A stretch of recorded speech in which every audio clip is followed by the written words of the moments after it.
Uma ótima tarde para você. Começamos agora a segunda edição do Agricultura BR ao vivo para todo o Brasil, nesta sexta-feira, dia 8 de dezembro. Você que está nos acompanhando em todo o Brasil e fora do país, aí sobre as mais diversas plataformas. Aqui no Brasil você tem as antenas parabólicas distribuídas em todo o país. Você tem também a NET e a Claro TV nos canais 190 e 690. No Paraguai e no Brasil, a Neo TV, TV por assinatura, que você tem aí diversos canais, e o Canal do Boi, também pelo Facebook do Canal do Boi a partir de agora, e também todas as páginas que levam a Agricultura BR, mostrando aí o nosso programa. Você tem também a nossa programação no portal sba1.com, todo o Canal do Boi e o Agrocanal, programação ao vivo no portal do agronegócio brasileiro. Você nos acompanha também pela TV Imaculada Conceição a partir de agora, sinal aberto no Mato Grosso do Sul. Sejam todos bem-vindos. E olha, desde terça-feira eu tenho falado dos números relacionados a exportações de carne bovina.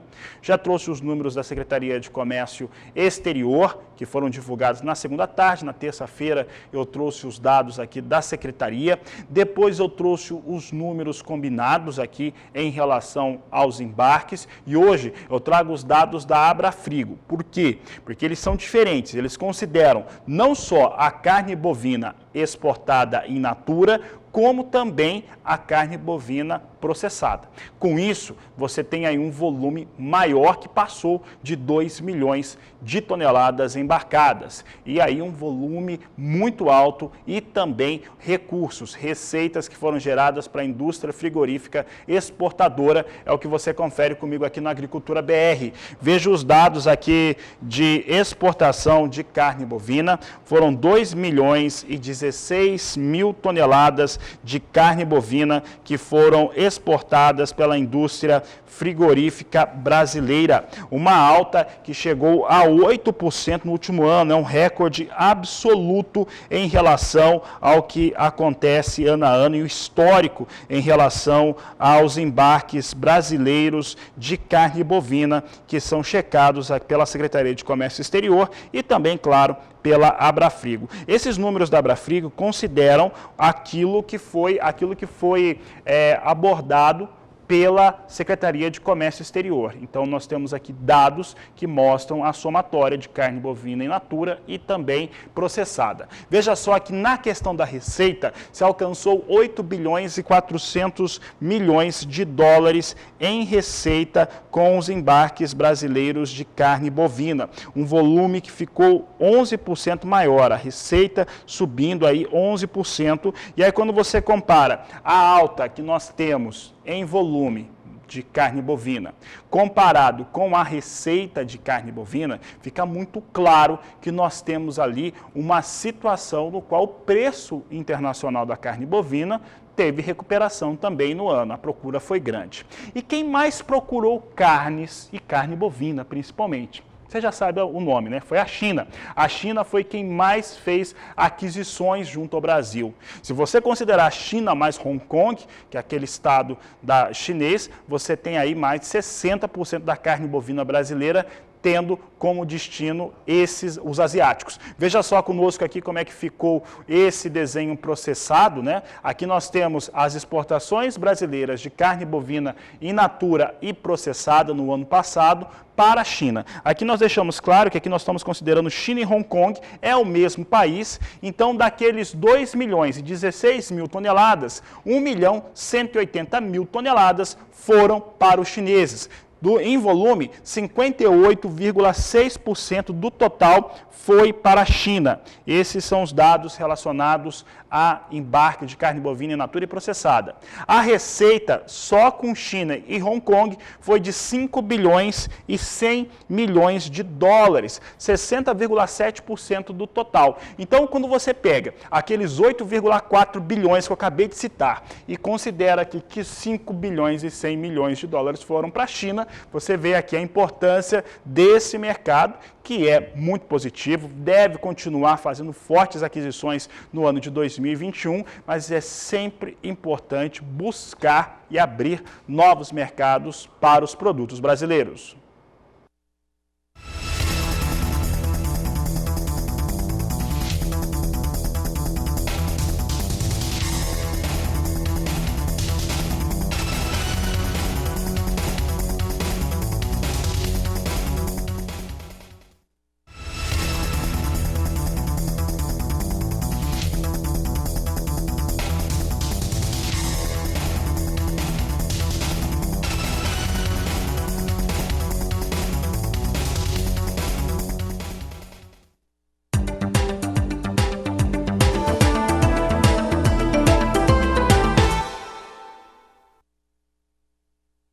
O assunto agora é soja e, como todo mundo sabe, a semeadura da oleaginosa ela tem início logo após o fim do vazio sanitário, que existe a fim de evitar a ferrugem asiática, normalmente com uma duração de 3 meses. No estado do Mato Grosso do Sul, abre no dia 16 de setembro a possibilidade de semeadura de cultivo e encerra no dia 31 de dezembro de cada ano. E aí o produtor rural, ele tem aí a obrigação de informar ao órgão fiscalizador estadual como que foi a sua área, quanto de área que ele cultivou com soja.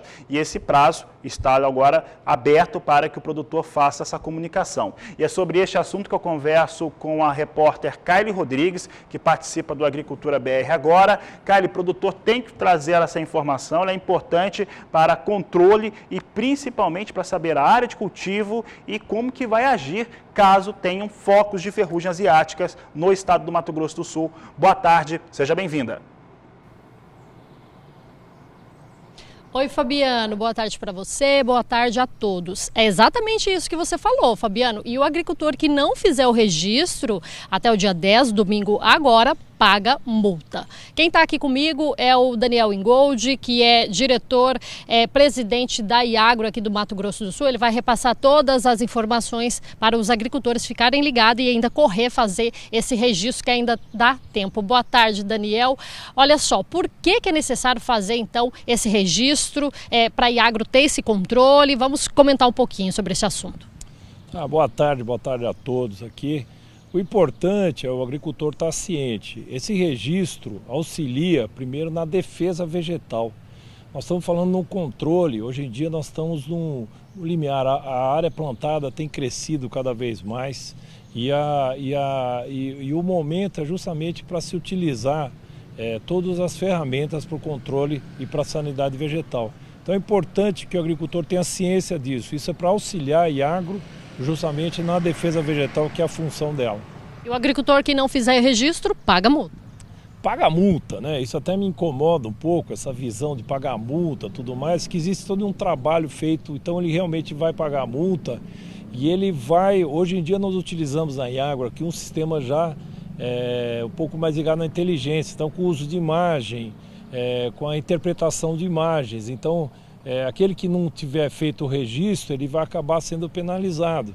Porque hoje em dia o que ocorre? Ocorre que tem muitas áreas novas. Então, às vezes, o agricultor que já não é aquele agricultor, ele está iniciando, vamos dizer, o plantio, que tem muitos casos disso, tem uma perspectiva até razoável de aumento de área, ele às vezes não está ciente que ele vai ter que fazer essa declaração.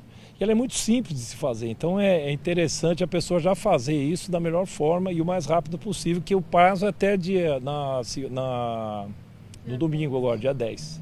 E aí faz pela internet. Até o momento, Daniel, quantos cadastros aí, mais ou menos, que já foram feitos? Hoje em dia nós temos uma área cadastrada agora, vamos dizer, de 2.886.000 hectares já cadastrados. Porém, nós temos uma perspectiva, vamos dizer, de uma previsão, logicamente uma previsão de em torno de 3.100.000 hectares. Então já tem um gap aí que a gente precisaria deixar o nosso produtor atento. O objetivo da Iagro não é multar, notificar. A nossa função é trabalhar e estar do lado do produtor. Então é interessante ver isso, que hoje em dia nós estamos então, em torno de 2.900.000, então tem uns 200.000 hectares que vão ter que ser cadastrados até domingo. Uhum. E aí esse cadastramento vai evitar aí a aparição da ferrugem asiática, essa doença que atrapalha, né, toda a produção. Daniel, o produtor ele faz pelo site mesmo da Iagro? É simples? Simples, é porque você me perguntou, na realidade é interessante. Qual que seria o ponto agora? Monitorar bem esse controle da ferrugem asiática. Que nós temos informações que já tem o surgimento de ferrugem asiática, então isso é uma coisa que vai cair o rendimento e todos sabem quanto se gasta num hectare de lavoura. Para a pessoa que não é do ramo, acha que cai do céu. Não, aqui é um investimento alto para se manter, então tem que realmente estar produzindo. Então o importante é isso, o produtor está monitorando isso. O cadastro que você me perguntou é muito simples, entrar no site do Iagro, você tem ali aquela abinha lá que é para registro de aquele que, vamos dizer, vai registrar a primeira vez, ele entrando praticamente autoexplicativo. Mas qualquer coisa, temos 80 escritórios regionais, locais que estão à disposição. Nossos funcionários, nossos servidores estão à disposição, se tiver qualquer dúvida, para poder ter um 0800 também que pode utilizar. Então é muito simples, tranquilo, e é importante saber que tem que registrar mesmo. Isso é importante fazer essa ressalva. Daniel, estamos falando de soja, né? A gente está percebendo que aqui no Mato Grosso do Sul as lavouras são muito bonitas, né? A expectativa aí da soja, da safra para este ano? Então, a expectativa parece boa. Nós tivemos uma seca agora, nesse início, vamos dizer, de plantio. Teve áreas que tem que ser replantadas, mas de forma geral o clima tá ajudando agora. Então é muito cedo ainda de falar em expectativa. A gente torce da melhor forma, né? Claro que as coisas vão caminhar da melhor forma possível. Mas hoje as chuvas estão irregulares, então chove aqui em Campo Grande, não vai chover em outra área, aqui em Terenos às vezes não está chovendo. Então não tem aquela regularidade de chuvas que nos preocupa como produtores de soja, como produtores rurais, a nos preocupar a irregularidade das chuvas. Mas é muito cedo para dizer, e a planta, vamos dizer, ela está no ciclo vegetativo, então ela não, na realidade, se mesmo tiver uma seca, enfim, uma irregularidade, ela vai aguentar e vai produzir. O importante é, num outro momento crucial, ter a chuva adequada. Sacas por hectare também, então nem vou me arriscar e perguntar. Eu também, eu gostaria que fosse bastante, a gente pudesse ter uma previsão, né? Realmente a gente depende do clima, depende das melhores condições, mas a tecnologia que nosso produtor usa, a tecnologia embarcada no plantio de soja, é uma coisa muito, é um diferencial. O Mato Grosso do Sul tem se diferenciado não só pela qualidade, vamos dizer, do produto que tem produzido, mas pelo profissionalismo dos produtores, né? Ok, então muito obrigada, Daniel, pelas suas informações. Tá aí então, Fabiano, informação importante para o amigo agricultor, né, que planta soja. Então, corre lá, faz aí o registro, o cadastro no site da Iagro até o dia 10, domingo agora. Volto com você aí no estúdio. Boa tarde. Tá certo, Caio, obrigado pela participação, dá um abraço no Daniel, é muito importante fazer essa declaração, evita a multa e dá para fazer aí pela internet, resolve até com rapidez. Confira agora como é que vem as cotações da soja no estado de Mato Grosso do Sul.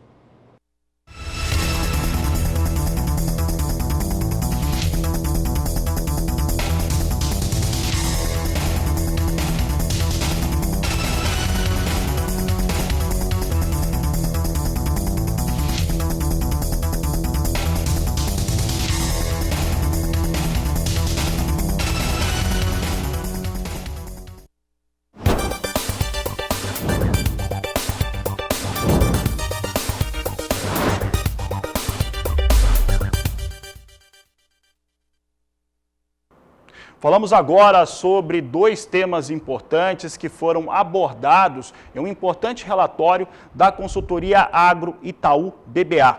Para falar a respeito deste assunto, eu vou conversar com Guilherme Belotti pela internet, que conversa conosco a respeito deste tema. Guilherme, obrigado pela sua participação aqui no Canal do Boi, no Agricultura BR. Esse relatório de perspectivas trouxe ali diversos assuntos, diversos temas que foram abordados e eu gostaria de falar com você sobre essas duas culturas principalmente. E eu começo falando a respeito da soja e nós tivemos em relação à soja um desenho no qual mostra uma expectativa dos primeiros meses do ano com soja em alta, é o que nós estamos vendo agora, soja subindo na primeira semana de negócios lá na Bolsa de Chicago, uma situação na qual daqui a pouco, no dia 12, nós vamos ter o relatório de oferta e demanda que pode ter uma revisão em relação às vendas e exportações norte-americanas, quer dizer, a meta deve mudar, tem 59 milhões de toneladas, pode subir, no momento em que a América do Sul pode ter perdas. Como que é a avaliação do Itaú BBA em relação aos dados, a esses números de perspectivas para o mercado da soja? Boa tarde, seja bem-vindo. Boa tarde, Fabiano. É um prazer estar aqui com vocês. Exatamente, Fabiano. Acho que nós estamos atravessando por um momento no mercado de soja, né, que os fundamentos eles têm dado bastante sustentação em combustíveis aí para essas altas recentes que nós temos observado nos mercados, né? Nós estamos passando por um período de um aperto mais significativo do mercado, né? Nós temos um balanço nos Estados Unidos que já é previsto para ser mais apertado e com um viés de um aperto ainda maior que vir a ser ratificado aqui no relatório do OAG no dia 12, né? O comprometimento das exportações norte-americanas já somam mais de 90% e isso deve abrir espaço para que o órgão norte-americano, para que o USDA ele aumente aí as exportações projetadas ao longo da safra 2021 e, consequentemente, aperte ainda mais o balanço local. E tudo isso em meio a um ambiente, né, de muitas preocupações em relação ao tamanho da safra na América do Sul, né, em que pese o fato que nós tivemos um dezembro um pouco mais chuvoso aqui na região, mas ainda há muita incerteza em relação ao qual vai ser o tamanho final da safra na Argentina e no Brasil. E caso nós tenhamos aí algum choque mais significativo de produção, né, e tudo isso também diante de um cenário em que a China tem importado muita soja, grande parte disso aí devido aí à recomposição do rebanho suíno chinês, isso pode abrir espaço para que os preços da soja subam ainda um pouquinho mais. Guilherme, aqui no Brasil, a questão, o fator climático que você lembrou bem agora, as chuvas atrasadas, ela acabou influenciando no estande da soja e isso, claro, que prejudica o desenvolvimento e o resultado final de colheita que vem atrasada neste momento. Ou seja, disponibilidade baixa do produto aqui no Brasil e o sojicultor, neste momento, ele fica numa situação de trava ou não trava negócios e muita gente está fora dessa comercialização antecipada desde o mês de dezembro e agora no começo do mês de janeiro. Como é que você enxerga esse cenário do sojicultor esperando esses preços mais altos e longe do mercado? Acho que aqui nós temos dois elementos, né? O primeiro é que nós já temos um nível de fixação para a safra 2021 bastante elevada. Quando a gente pega o Brasil como um todo, ao redor de 60%, com níveis maiores de fixação, comercialização antecipada nos estados do Centro-Oeste, Mato Piba, e pouco menores da região Sul, né? Acho que isso já é um elemento que faz com que o produtor seja um pouco mais cauteloso aí nas comercializações adicionais, e além disso tem esse elemento que você comentou, que diz respeito aí ao qual vai ser o tamanho final da produção, né? Então, nós acreditamos que à medida em que o produtor tiver mais certeza do tamanho final da safra, acho que vai abrir espaço para que eles avancem aí na comercialização, uma vez que, apesar do cenário ser bastante altista para os preços, do ponto de vista pelo menos de sustentação das cotações, dados os balanços mais apertados, mas a gente não pode tirar do radar que nós ainda estamos enfrentando um período de pandemia, né? Tem todo o otimismo em relação às vacinas, né? Isso melhorou muito muitos mercados, mas a gente não pode descartar a hipótese que nós possamos ter aí algum impacto de demanda caso nós tenhamos um recrudescimento um pouquinho mais forte da pandemia. Então, acredito que ao longo do tempo os produtores vão aproveitar as boas janelas à medida que tiver mais visibilidade aí dos níveis finais de produção para avançar na comercialização. E aqui, Fabiana, abre espaço para nós olharmos também as comercializações antecipadas da safra 21-22, né, para a soja que vai ser comercializada em 22.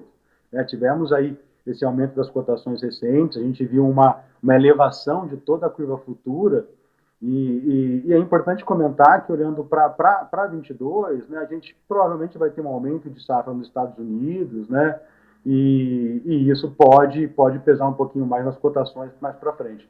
Então é super importante que o produtor fique atento aí às fixações, tanto do que precisa ainda ser fixado da safra atual, né, dessa safra que está em desenvolvimento, quanto para a próxima safra, uma safra 21-22, para quem está olhando aí a aquisição de insumos e que ainda tem uma boa possibilidade de fixações de relações de troca em níveis razoáveis. Guilherme, vou aproveitar o que você disse e pegar alguns fundamentos que nós temos analisado aqui no canal do Boi. O dólar com um cenário, ou pelo menos uma expectativa de queda no mundo todo. O Brasil tem uma realidade diferente, tem as suas questões domésticas que acabam mudando um pouco o dólar. Mas o dólar recua, de certo modo, no mundo todo, fazendo com que fique mais acessível o produto norte-americano, por exemplo. Os números que algumas empresas de análise têm apontado é de 12 até 14 milhões de toneladas de quebra na América do Sul. Eu estava analisando os dados da Bolsa de Buenos Aires, Bolsa de Cereais, há pouco, divulgados nessa última quinta-feira e mostram uma nova piora, tanto para a soja quanto para milho, né? Então está piorando a situação dessas lavouras, vem comprovando este cenário.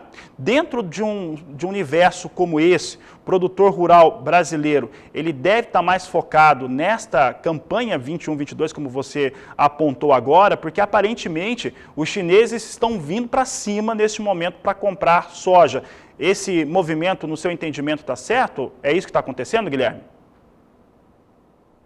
Nós temos acho que o apetite chinês ele está muito grande por soja, né? À medida em que nós temos aí a recuperação acelerada do rebanho suíno chinês após a grande liquidação que nós tivemos entre 2018 e 2019, a necessidade de soja local e de milho também ela tem aumentado bastante, é isso que tem feito com que eles aumentem aí as contratações, tanto de Estados Unidos quanto de Brasil, né? E isso tem um elemento super relevante que ele também ajuda a melhorar as precificações dos prêmios aqui nos portos, né? Então, quando nós olhamos a informação de preço, acho que é importante o produtor ter em mente que nós temos hoje uma situação de preços em Chicago que estão elevados, né? E prêmios para a próxima safra que também seguem em patamares bastante razoáveis, tendo em vista aí esse cenário de demanda firme da China, com as incertezas em relação à produção aqui na América do Sul. Mudando agora de soja para milho, tem situações entre as duas culturas que vêm muito próximas, né? E está próspero também o negócio com milho no cenário internacional e também local. Falando dessa questão internacional, nós temos aí um ano no qual, agora, o ano que passou, 2020, a China elevou muito as suas importações. Em dezembro, comprou mais de 1000% acima do que no mesmo período considerado, de 2019.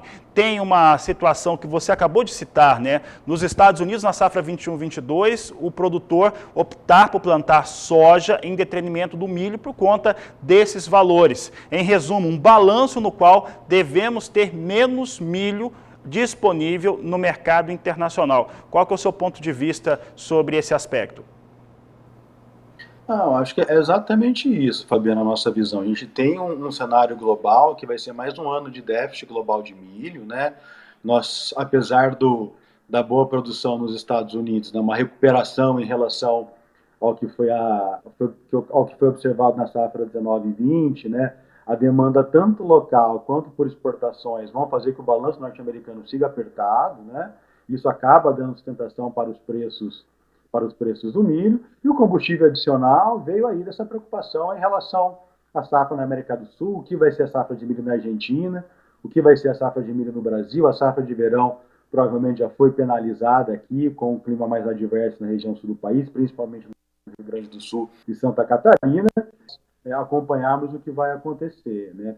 E além disso, nós temos um outro elemento aqui que ajuda a fazer preço no mercado internacional, é que nós tivemos uma quebra de produção na Ucrânia, que é um importante país produtor e exportador de milho, e também, né, temos o trigo, que é um substituto para o milho para a produção de ração. Alguns países conseguem substituir isso de maneira um pouco mais acelerada. Isso acaba abrindo espaço, né, esse aumento dos preços do trigo, ele acaba abrindo espaço para que os preços do milho subam um pouquinho também. Então, a gente tem uma conjunção de fatores aqui que ajudam a sustentar aí as cotações no mercado internacional.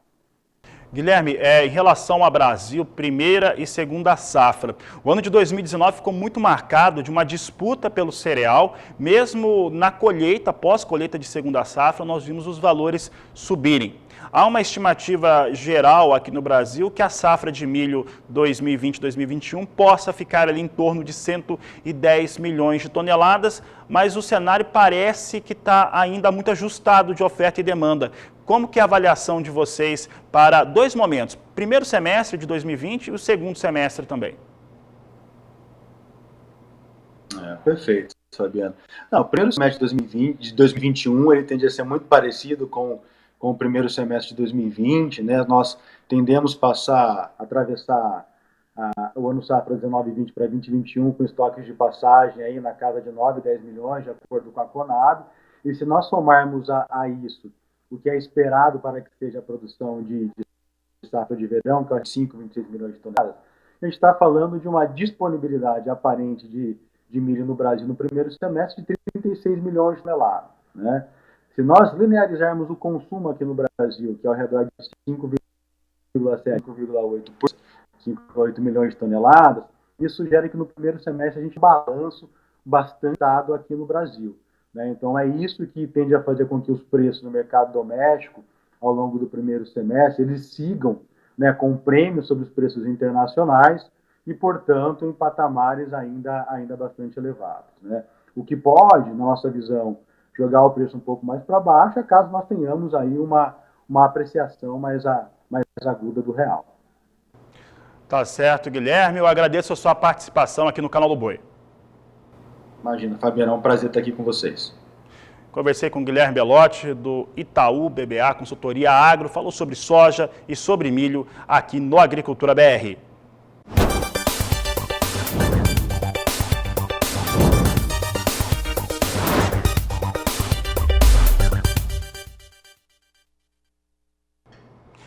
E olha, dando sequência ao assunto soja e milho, e agora falando especificamente da Argentina, eu trago os dados da Bolsa de Cereais de Buenos Aires em relatório semanal divulgado na tarde desta última quinta-feira, que mostra que os argentinos já semearam 93,5% da sua área destinada à soja. Resta aí cerca de 1.100.000 hectares. Acontece que lá na Argentina a qualidade das lavouras caiu muito, mas eu falo disso daqui a pouco. Primeiro você vê os dados aqui da Argentina em relação à semeadura. Como eu disse, 93,5% já semeado, com 1.100.000 hectares restando para os argentinos concluírem aí a sua semeadura da soja.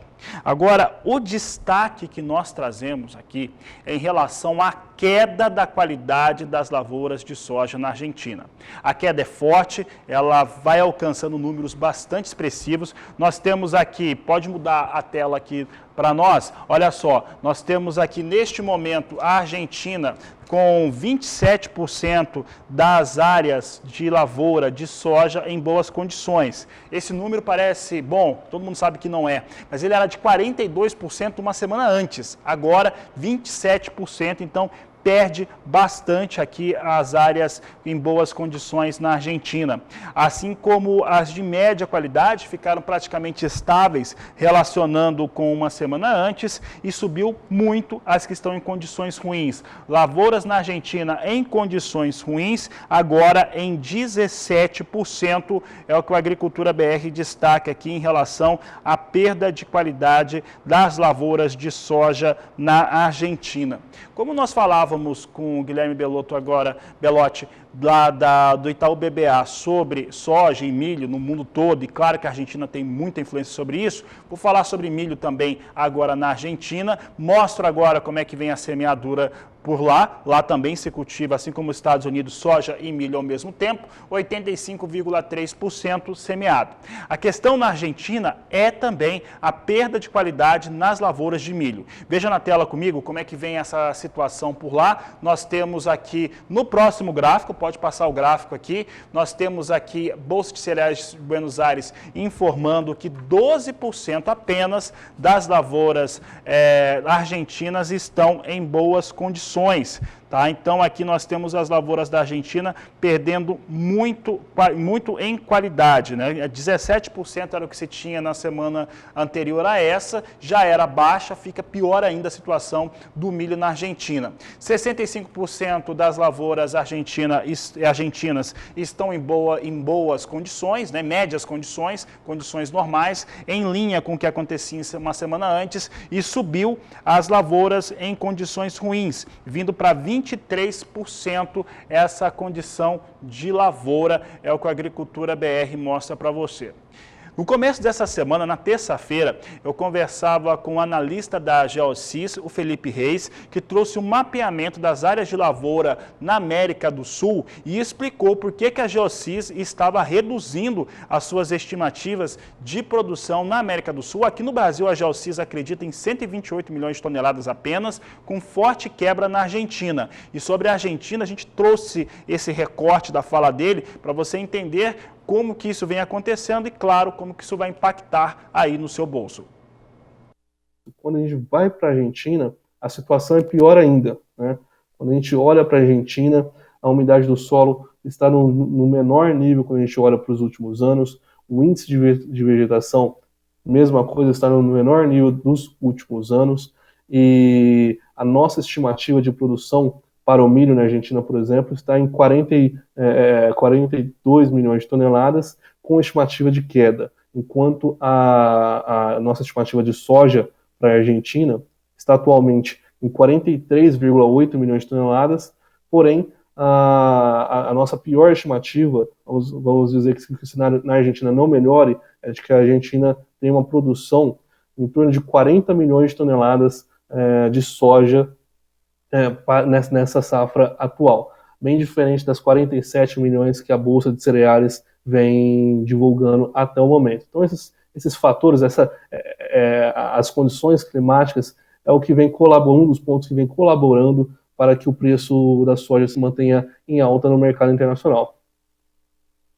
Tá aí o Felipe Reis confirmando aquilo, né? Os números que a Geocis espera da produção da Argentina são bem mais baixos, tanto para a soja quanto para milho, mostrando que realmente o impacto climático sobre essas áreas de produção são muito fortes. Eu lembro que na segunda-feira, o primeiro programa do ano, a Andréa Cordeiro falava entre 12 milhões e 14 milhões de toneladas de soja a menos na produção sul-americana, com perdas na Argentina e no Uruguai e no Rio Grande do Sul. Sigo falando de soja porque o Departamento de Agricultura norte-americano confirmou, através de exportadores privados, a venda de 204 mil toneladas da oleaginosa nesta sexta-feira. Soja em Chicago, que teve uma semana toda em alta, nesta quinta-feira veio com alguma realização, mas hoje devolvia, né? Pegava de volta todos os ganhos que teve e que perdeu na quinta-feira. Vinha com uma alta em torno de 1%, neste momento a alta é ligeiramente inferior a 1% para as posições de curto prazo com a soja. Posição de março vem a 13 dólares e 67 centos por bushel, sobe agora 0,8%. Maio, 13 dólares e 64 centos mais 2. Julho, 13 dólares e 51 centos mais 4. E agosto, 13 dólares e 7 centos por bushel. São os negócios que eu destaco hoje, agora, né, com soja em Chicago vindo em alta, né, depois de um dia de queda no meio dessa semana que só teve elevação. Vamos dar uma olhada no dólar. O dólar no Brasil tem uma tendência própria, né, e vem a R$ 5,40 mais 7 a moeda norte-americana. A alta para o dólar neste momento é de 0,15%. O dólar no Brasil continua se fortalecendo, é o que nós vamos destacando aqui no Agricultura BR, mostrando aí o que nós temos aí de valores negociados. O que nós tivemos também desde ontem, aliás ontem, se havia uma movimentação, havia muita conversa antes da confirmação do Ministério da Saúde da compra das vacinas Coronavac, já existia um certo comentário no mercado e isso animou muito a situação dos negócios. E ontem nós tivemos aí disparada na Bolsa, hoje nós temos ainda Bolsa em alta, mas com o dólar também subindo muito, Walter Puga, aliás, em patamares mais altos a R$ 5,40 no momento. Boa tarde. Seja bem-vindo. Boa tarde a você, boa tarde a todos. Bom, o dólar ontem, vamos dizer, se aproximava da faixa de 5,40, agora ele realmente passou, né? Chegou hoje a ultrapassar R$ 5,41, ou seja, o dólar vem alto. Agora está na faixa de 5,40, vem em alta, mas vale lembrar que pela manhã nós tivemos o dólar em queda, né? O dólar chegou a operar aí na faixa de 5,32, portanto, muita oscilação para o dólar. Por que o dólar vinha em queda, né? O dólar vinha em queda porque a alta de ontem foi muito acentuada, né? O dólar chegou a disparar ontem, vamos dizer assim, né? O que leva a crer que vai fechar a semana, Fabiano, com alta de 3% de novo, consolidando aí os últimos 12 meses com uma alta de 30%. Agora, por que ocorre essa movimentação no mercado de dólar? Ontem nós já não tivemos a atuação do Banco Central, mas o fato é que o Brasil tem um fluxo negativo de quase 4 bilhões de dólares na conta comercial, ou seja, a conta comercial é o que nós exportamos menos o que nós importamos, um déficit total no mês de dezembro, vamos lá, no mês de 8 bilhões 353 milhões de dólares. E para se ter uma ideia, a saída é acentuada mesmo. Em 2020, deixaram o país quase 28 bilhões de dólares, é o segundo pior resultado da história, depois daquele rombo que nós tivemos lá em 2019. Portanto, a expectativa é mesmo de que nós tenhamos aí o dólar ainda em alta. Neste momento, você comentou sobre alguns números, nesse momento a alta é menor, tá? É de 0,04. O dólar está oscilando muito hoje. Minuto a minuto vai mudando. O último número que eu tenho aqui, R$ 5,40. Isso consolida o dólar em alta, isso é fato, uma alta de 3% apenas nesta semana, é o que eu volto a destacar. Agora, o que acontece com o mercado de bolsa é bem diferente, né? Nós temos aí a nossa bolsa disparando, né? Passando dos 123 mil pontos, chegou hoje aos 123.672 pontos, eu tenho anotado aqui, e isso se deve, em parte, às ações da Vale com a disparada dos preços de ontem. As ações da Vale passaram de R$ 100 ontem, foi uma alta acentuada, em alguns momentos alta de mais de 7%, e isso já influenciava aí o índice Bovespa. Nós tínhamos também alta do petróleo, as ações da Petrobras dispararam. Ontem, então, tivemos aí um recorde. A nossa bolsa terminou ontem com alta de 2,76%, acima de 122.386 pontos. E o que acontece hoje? Bom, agora ela opera de novo em recorde, aos 123.055 pontos agora. Se bem que eu vou repetir, já passou desse número, hein? Já estivemos em 123.672 pontos. Agora, por que nós temos hoje algum movimento de baixa nas ações que ontem disparavam? Então, veja bem, ontem nós tivemos uma alta acentuada para a Vale, que incentivou o índice Bovespa a subir, né? Catapultou o índice Bovespa para cima. Mas a Vale agora devolve parte dos ganhos de ontem, cai 2,27%. No entanto, temos aí ações em alta, o mercado brasileiro ainda atrai alguns investidores estrangeiros, mesmo com a saída de alguns recursos, como eu acabei de citar agora. O fato é que as ações tendem a melhorar, notadamente as ações ligadas a commodities. E por que isso? Porque os analistas do mercado internacional já veem a possibilidade de uma retomada da economia, construção civil, obras de infraestrutura, e o preço das commodities metálicas, inclusive o ferro, sobe. Subindo, sobem também as ações da Petrobras. Agora, vale destacar que neste momento, Fabiano, nós temos queda na Petrobras, mas nós temos o petróleo em alta de novo, viu? O que empurra as ações de Petrobras para cima mais adiante. Agora, petróleo tipo Brent, referência no mercado internacional, mercado futuro dos Estados Unidos, a $55,45 o barril, alta de quase 2%. O petróleo WTI, aos $51,64 o barril, tem alta de mais de 1,5%, quase 1,60%. São valores que puxam todas as bolsas para cima. Nós temos movimento positivo nos Estados Unidos, na Europa, e isso deve provocar aí, uma alta de novo no nosso índice Bovespa, apesar de que essas ações que se esperam tenham puxado ontem o índice Bovespa estejam em baixa agora. Portanto, índice Bovespa em alta, é recorde de novo e deve terminar o dia em novo recorde. Agora, eu quero lembrar uma coisa, Fabiano, muito importante. Nós temos um recorde nominal da Bolsa, mas para que tenhamos um recorde real deflacionado, a Bolsa precisa passar de 130 mil pontos, porque o nosso recorde ainda fica lá atrás, em 1970, ou melhor, em 2008, quando nós tivemos aí uns avanços acentuados, ou seja, quando chegamos naquela época num recorde de 73 mil pontos. Deflacionado ainda não temos um recorde. Temos um recorde nominal acima de 123.670 pontos, agora acima de 123.100 pontos. Portanto, de olho na informação, os números são muito altos, há uma recuperação de fato, a expectativa é boa, mas é preciso contar aí com a inflação. Tirando a inflação, desvalorização, corrigindo tudo, ainda não estamos num recorde real para o nosso índice Bovespa. Mas vamos alcançar já já, é o que tudo indica. Fabiano? Do Walter Pulga Júnior. Bom, por aqui eu sigo, né? Você viu o dólar ali em alta. Vamos saber agora como é que vem os negócios com soja aqui no Brasil. É o que você acompanha comigo agora no Agricultura BR. Você tem aqui soja nos portos. Nós temos valores que se diferenciaram, está cerca de R$ 3,00 mais elevado frente aos valores desta quinta-feira. Se tivermos soja no porto, pode colocar na tela. Agora aqui no Agricultura BR, agora sim, temos soja com entrega em janeiro, negociado no dia de hoje, com valores de referência a R$ 160 R$ 166,00 a saca de 60 quilos em Santos e R$ 167,00 a saca de 60 quilos no Porto de Paranaguá. É o destaque de agora no Agricultura BR.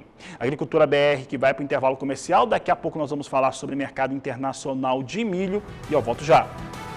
O manejo integrado de pragas é uma técnica que ajuda o produtor rural a conseguir controlar o que acontece e o que acaba invadindo as áreas de produção. Você vai saber como que ele pode desenvolvê-la melhor na reportagem de Mauro Andrade.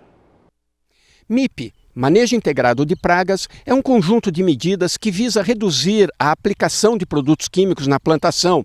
A técnica consiste em monitorar os níveis populacionais das pragas que causam problemas na lavoura e só usar o produto químico quando essas pragas atingem o chamado nível de ação ou nível de dano econômico. O MIP, ou Manejo Integrado de Pragas, ele consiste em dois princípios básicos. O primeiro é o monitoramento. A avaliação, a amostragem dos níveis populacionais das pragas e dos inimigos naturais. A partir desse monitoramento, nós selecionamos diversas táticas de controle associadas para manter a população das pragas abaixo do nível de dano econômico e assim não trazer prejuízo para a produção do agricultor. Por meio do MIP, através das amostragens que nós realizamos com o pano de batida semanalmente, nós avaliamos a flutuação do nível populacional das pragas e também dos inimigos naturais.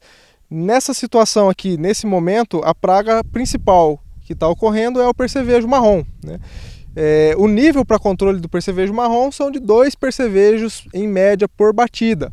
Se não atingido esse nível, nós não recomendamos a aplicação do inseticida. E com isso, nós preservamos a população dos inimigos naturais que vão ter uma chance maior de agir ali, regulando a população da praga, né, e mantendo ela abaixo do nível de dano econômico. Nós só vamos entrar com a aplicação aqui a partir do momento que o percevejo ultrapassar esse nível de ação de 2 percevejos por batida em média. O objetivo do MIP não é simplesmente reduzir a aplicação de inseticidas, embora um resultado prático da adoção da tecnologia seja esse. O MIP ele consiste numa visão mais ampla da propriedade, né, onde nós observamos, além dos parâmetros econômicos, também a questão ambiental. Então, o benefício para o agricultor, além de reduzir a aplicação de inseticida e, com isso, o custo de produção, é também impactar menos o ambiente quando se realiza o controle químico somente nos momentos onde ele é necessário. O percevejo é uma praga que provoca grandes prejuízos na soja. Ao sugar a vagem, provoca má formação do grão, perda de qualidade e diminui a produtividade. Os técnicos do IDR Paraná auxiliam os produtores rurais na adoção do MIP. Por nós sermos uma agricultura familiar, uma pequena propriedade, uma das coisas mais importantes para nós é a assistência técnica. E a assistência técnica para nós, fácil e de boa qualidade, é através da Emater. E junto com a Emater, surgiu a oportunidade de participarmos do manejo integrado de pragas, né?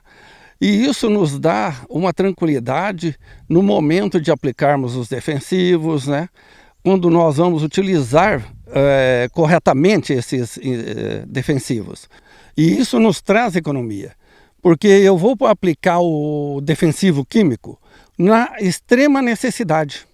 Eu não vou entrar com essa aplicação no momento errado. Então eu aguardo o momento certo. Então hoje, que nem agora, a soja está em florescimento. E é necessário uma polinização. E aqui eu tenho muitos inimigos naturais, certo?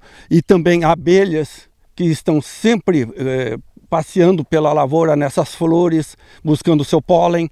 Então, quanto mais eu retardar essa aplicação, muito melhor para mim também. Porque um dos benefícios é o econômico, além do ambiental. Então, isso daí tudo é uma somatória. Eu tenho que somar aí a parte econômica e a parte ambiental também, porque é uma preocupação que nós temos com tudo isso. De Ibiporã, no Paraná, Mauro Andrade.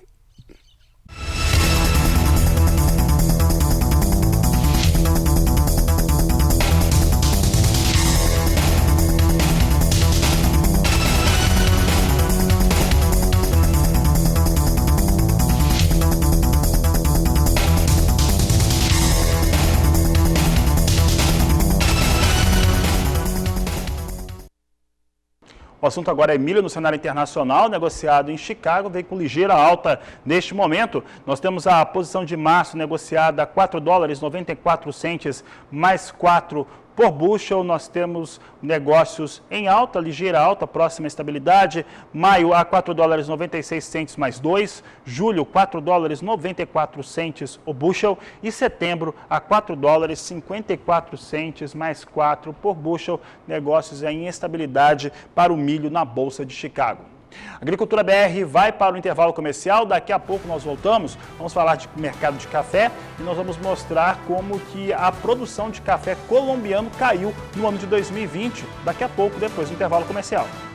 A produção de café na Colômbia em 2020 totalizou 13.800.000 sacas, um número 6% inferior ao que foi produzido no ano anterior, em 2019. É o que nós mostramos agora para você na tela. Nós temos aqui o café da Colômbia, produção de 2020, comparado ao ano de 2019. Você vê aqui que em 2019 foram 14.750.000 sacas de café produzidas. Agora, em 2020, foram 13.890.000 sacas. É o que a Agricultura BR destaca com os números da Federação Nacional de Cafeicultores da Colômbia em comunicado feito à imprensa mostrando a produção de café. Colômbia é considerado o produtor mais importante de café arábica fino do mundo. Então a Colômbia reduz aí a sua produção no último ano. Dando sequência, eu falo de café arábica negociado na Bolsa de Nova York, referência importante aqui para o Brasil, maior produtor mundial. Você tem aqui os dados em relação a café arábica com recuperação no dia de hoje. Vem alta café arábica, março com $1,22 mais 95 a libra peso, maio $1,24 mais 85, julho a $1,26 mais 70 e setembro $1,28 mais 35 por libra peso. São os números para o café arábica negociado em Nova York.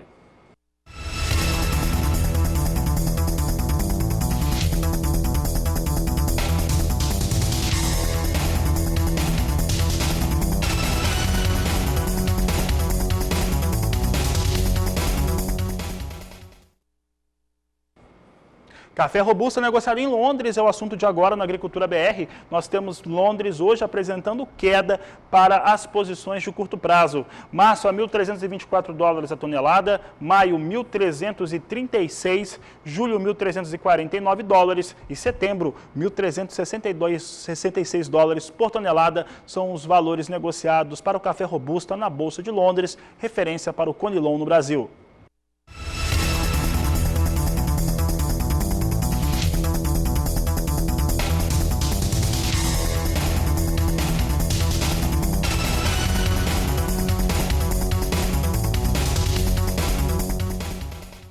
Registro de contratos futuros a termo.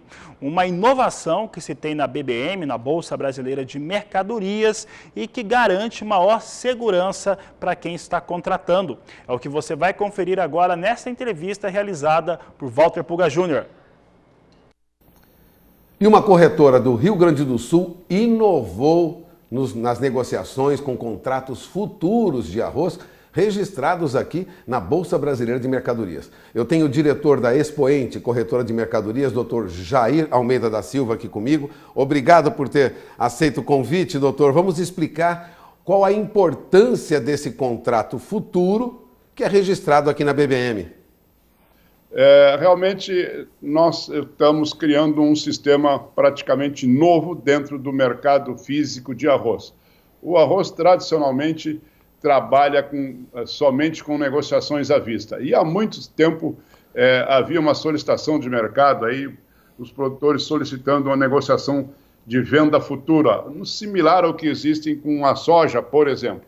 Mas nunca se conseguiu viabilizar isso aí. Bom, e vínhamos já há alguns anos estudando esse fato e agora, recentemente, em contato com um parceiro comercial nosso aí também, resolvemos desenvolver, então, esse contrato de venda futura. Bom, e uma das primeiras preocupações foi justamente a trazer segurança para as partes.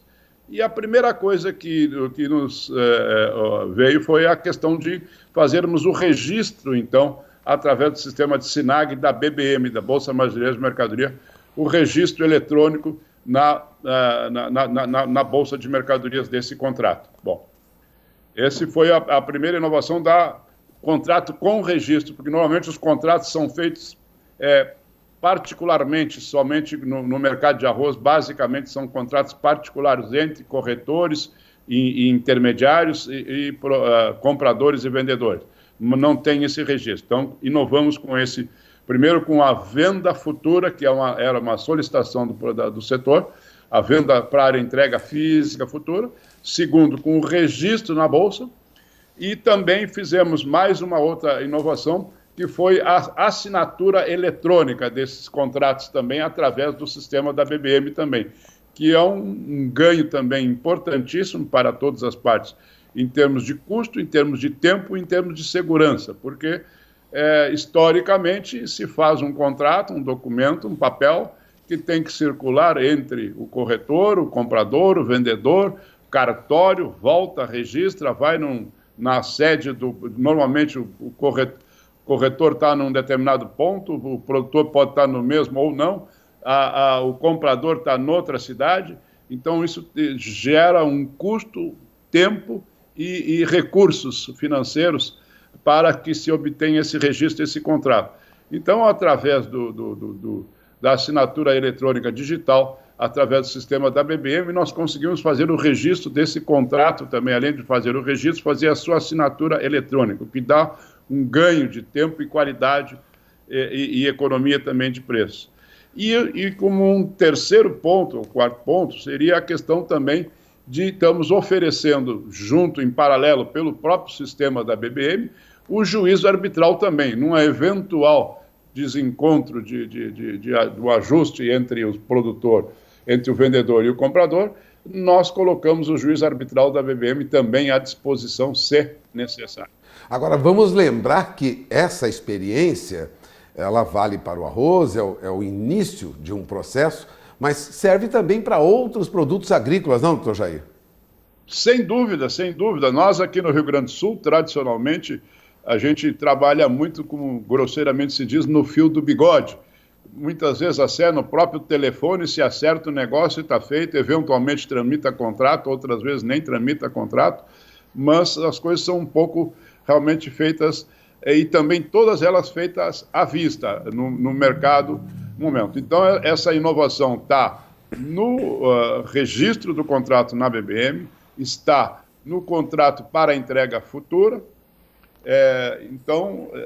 no juiz arbitral e na assinatura eletrônica. Isso pode ser utilizado não só para o arroz, como também trigo, milho, feijão, qualquer outro cultivo que tenhamos aqui, onde tenha a interveniência do corretor, esse trabalho pode ser realizado através desse sistema da BBM, desse sistema de contratos, com toda certeza, apenas adequando as características técnicas de cada produto.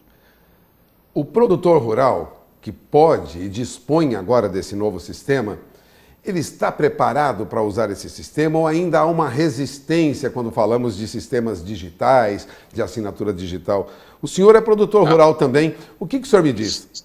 Sim, somos produtores rurais também. Mas realmente não, isso já tem, sim, hoje já tem um embasamento inicial, porque hoje praticamente todo mundo é obrigado a ter o seu eCPF. Então, através do eCPF, tu já tem, então, um registro. Tem ainda dificuldades, porque isso também depende um pouco também de comunicação, e no meio rural, nós aqui no Rio Grande do Sul, e acredito que no Brasil como um todo, temos problema, muitas vezes, de dificuldade de comunicação. Então, muitas vezes, a assinatura digital, às vezes, não consegue viabilizar, muitas vezes por questão de comunicação de internet, dificuldade de internet. Mas isso, a maioria dos produtores hoje já trabalham com essa assinatura digital em alguns tipos de documentos, principalmente na parte de documentos governamentais e declarações, essas coisas. Assim, na parte privada, não existe ainda esse hábito de circular. Esperamos que essa nossa iniciativa aí nos traga frutos futuros, tanto para nós como para os produtores, realmente, de uma qualificação e facilitação do seu negócio. Bom, eu agradeço a entrevista do Dr. Jair de Almeida Silva, né, da corretora de mercadorias, a corretora expoente lá do Rio Grande do Sul, inovando aqui na Bolsa Brasileira de Mercadorias, registrando contratos futuros de arroz na BBM, contando aí não só com o sistema digital que agiliza, mas também com a Câmara Arbitral. Mais uma vez agradeço a entrevista do Dr. Jair. Walter Puga Júnior, de São Paulo.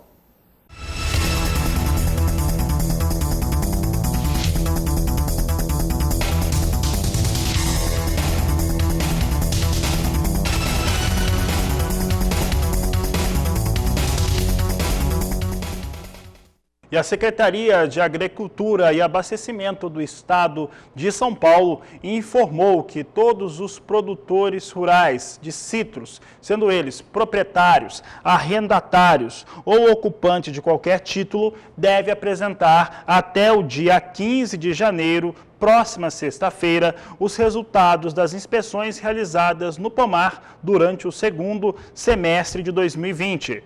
De acordo com a Secretaria, o envio das informações deve ser feito por meio do Sistema de Gestão de Defesa Animal e Vegetal, o GEDAV, no site www.gedave.sp.gov.br. Devem ser realizadas no mínimo 2 inspeções no semestre, sendo uma em cada trimestre. Mesmo nos casos em que não forem encontradas plantas cítricas com sintomas de doenças como greening ou cancro cítrico, ou tendo sido eliminadas todas as plantas cítricas da propriedade, é preciso preencher o relatório e enviá-lo, pois este procedimento é obrigatório de acordo com a legislação vigente, destaca a Secretaria. Então, tal citricultor do Estado de São Paulo precisa colocar os dados aí das suas inspeções do segundo semestre até a próxima sexta-feira, dia 15. Fala agora das exportações de produtos agropecuários do estado do Mato Grosso do Sul. Quem fala sobre esse assunto é o jornalista Vinícius Souza. Mesmo em um cenário atípico como enfrentamos no ano passado, os dados indicam que as vendas externas do estado somaram 5,808 bilhões de dólares, com um crescimento de 11,32% sobre o balanço de 2020. Já nas importações, o impacto registrado foi negativo. As compras do exterior somam mais de 1,9 bilhões de dólares, queda de 20,7% no mesmo período de comparação. O saldo da balança comercial, que é a diferença entre tudo que foi comprado do exterior com o valor das vendas, ficou em 3,902 bilhões de dólares. Para a Semagro, a explicação é muito mais pela desvalorização do real frente ao dólar do que pelo próprio aumento no volume das vendas. É importante destacar que no Mato Grosso do Sul os produtos mais vendidos são a soja, o açúcar, o óleo, a gordura vegetal e também a carne de aves. Além disso, a exportação da celulose é o que garante os melhores rendimentos para o Mato Grosso do Sul. Houve um salto de vendas entre 2019 e 2020. As vendas externas de ferro gusa também cresceram mais de 115% e o grupo Produtos Alimentícios teve incremento de 216% no ano passado. Os principais destinos da produção sul-mato-grossense continuam sendo China e Hong Kong, com mais de 70% do volume de vendas. Os produtos mais comprados foram o gás natural, químicos, metais não ferrosos e tecidos. De Campo Grande, Mato Grosso do Sul, Vinícius Souza. Acompanhe conosco como é que vem os negócios com soja na Bolsa de Chicago neste momento. Eu trago aqui soja nas posições de curto prazo, subindo forte mais uma vez. A alta se aproximando de 2% no mais curto prazo. Posição de março, 13 dólares 80 centes mais 6 o bushel. Maio, 13 dólares 77 centes mais 6. Julho, 13 dólares 64 centes mais 2. E a posição de setembro, 13 dólares 18 centes mais 6 por bushel. São os negócios com soja na Bolsa Norte-Americana de Chicago. Veja comigo como é que vem o dólar agora. O dólar comercial vem com alta, agora na estabilidade, mas vem com patamares altos, a R$ 5,39 mais 4, vem com viés de queda em 0,08%, perto da sua estabilidade. É o que vem acontecendo com o dólar que vem apresentando valores mais elevados nestas últimas semanas, principalmente sobre os critérios domésticos aqui do Brasil. E a pecuária brasileira está em luto. Uma nota divulgada pela ACNB, Associação dos Criadores de Nelore do Brasil, trazem a confirmação na manhã desta sexta-feira de João Aguiar Álvares, considerado um dos maiores nomes do segmento do país. A morte ocorreu no final da noite de ontem. Ele tinha 60 anos e era considerado um dos maiores criadores de Nelore do país.